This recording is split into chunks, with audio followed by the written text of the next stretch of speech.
பிரியமானவர்களே, வாழ்வின் வெளிச்சம் வேத வசனத்தின் மூலமாக உங்களை சந்திப்பதன் மகிழ்ந்த மகிழ்ச்சி. இந்த நாளுக்குரிய வேத வசனம் 37ஆம் சங்கீதம் 5வது வசனத்தில் நாம் பார்க்கிறோம். உன் வழியை கர்த்தருக்கு ஒப்புவித்து அவர் மேல் நம்பிக்கையாயிரு, அவரே காரியத்தை வாய்க்க பண்ணுவார். பிரியமானவர்களே, அவர் மேல் நம்பிக்கையாயிருக்கும் பொழுது அவரே காரியங்களை வாய்க்க பண்ணுகிற தேவனாயிருக்கிறார். இந்த நாளிலும் நாம் வழியை கர்த்தருக்கு ஒப்புவித்து அவரையே நம்பியிருப்போம் சொன்னால் நிச்சயமாய் கர்த்தருடைய காரியங்களை எல்லாம் வாய்க்க பண்ணுகிற தேவனாக இருக்கிறார்.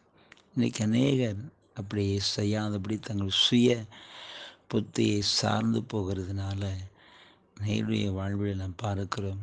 ஏமாற்றங்களும் தோல்விகளும் இழப்புகளும் ஏற்படுகிறதை பார்க்கிறோம்.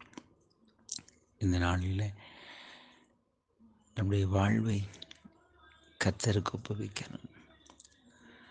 அவர் மேல் நான் நம்பிக்கையாக இருக்கணும்.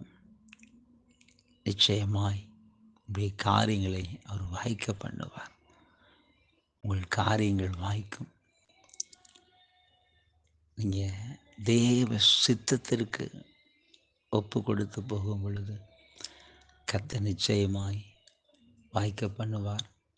நம்முடைய காரியங்களை கர்த்தர் வாய்க்க பண்ணி வாழ்வை கர்த்தர் ஆசீர்வதிப்பார்.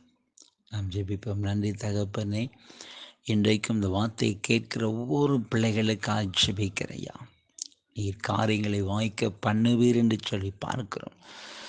ஆண்டவரே, எங்கள் வழியை கர்த்தருக்கு ஒப்புவிக்கும் பொழுதப்பா, உம்மை நம்பி இருக்கும் பொழுது நீர் காரியங்களை வாய்க்க பண்ணுகிற தேவன். இன்றைக்கும் வல்லமையுள்ள கரம் இறங்கட்டும். ஒவ்வொரு பிள்ளைய வாழ்வுடைய கரம் இறங்கணும். இன்றைக்கு ஒரு அற்புதத்தை செய்து கர்த்தருடைய பிள்ளைகளை ஆசீர்வதித்து நடத்துங்க. காரியங்களை வாய்க்க பண்ணுங்க. வாழ்வில் இருக்கிற எல்லா ஆண்டவரே ஏமாற்றங்கள், தோல்விகள், இழப்புகளை நீக்கி உடைய பிள்ளைகளுக்கு ஒரு அற்புதத்தை செய்து நீர் ஆசீர்வதித்து நடத்துங்க. சில அன்பு காரணங்களுமை துடிக்கிறோம். மீட்பு நல்ல பிதாவே. ஆமேன், ஆமேன்.